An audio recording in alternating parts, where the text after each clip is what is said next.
So I want to start by saying you're very much not alone in what you're experiencing, which I hope provides you some comfort, knowing that a lot of people have similar experiences to you after things like a car accident and getting whiplash. Um, Fortunately, we also have things like guidelines that we get from our Physical Therapy Association specifically for things like whiplash. So we've got a lot of tools in our toolbox as well. Um, I want to also mention, we looked at your x-rays. We saw there were no broken bones initially. So that's good. But then we also know, it's been 3 years. If there were any injuries to like a muscle or a ligament or some other structure in your body, we know within 6 months that should be healed. So we know we're not dealing with any like structural damage in your body, which is good to know. With that, I think instead what may be going on is more like a nervous system issue. So a lot of times after a car accident, a car accident's very stressful, and you're kind of shell shocked afterwards. Sometimes, especially with whiplash, your head gets thrown around.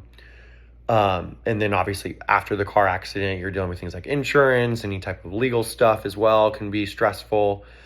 And so what can kind of happen after something like that? You get that initial injury, but then your nervous system kind of gets out of whack a little bit and almost just like heightened and overly sensitive to a lot of different things, like any type of sensation can kind of be heightened and more extreme than what it normally would be. And then things like stress, lack of sleep, your job, even like someone like me who's like a super strong type A personality, those can all contribute to that sensitization as well and heightening your nervous system. So those are things that like we'll want to look at in your life as well along this whole journey. Fortunately, there are a lot of ways that we can really work to retrain your nervous system. And so what kind of happens is that, normally messages get sent up your nerves into your spinal cord, into your brain, where your brain kind of processes and decides if this is painful or not. And when your nervous system gets heightened like that, sometimes those messages can either get, made more extreme and make it seem like it's more painful, or there's certain points where normally those messages might get blocked that no longer get blocked. So they get to your brain when they shouldn't necessarily. And that's kind of just how pain works. But fortunately, things like exercise can really help in reducing pain, and because those messages for exercise to get your muscles to work travels along more powerful nerves, so it kind of blocks those less powerful nerves and those messages going along them. There's other things I can help with too prior to us doing exercise to make you more comfortable and kind of lessen some of your pain. Things like soft tissue massage, dry needling, which is almost like acupuncture in a way, cupping, or even electrical stimulation on some of those muscles and those areas can help reduce some pain to make you more comfortable, to make you more easily exercise, which is what we want. So I'm happy to provide you with any of that as I see fit, as you're comfortable with as well.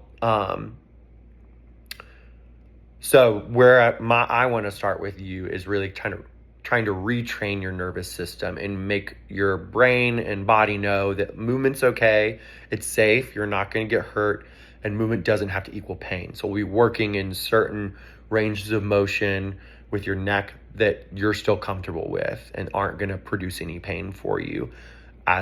Then we'll slowly start moving more and more, getting more things done. I'll probably have you do some walking, riding your bike, different types of cardio things to get a lot of blood flow throughout your body as well. That can be super helpful.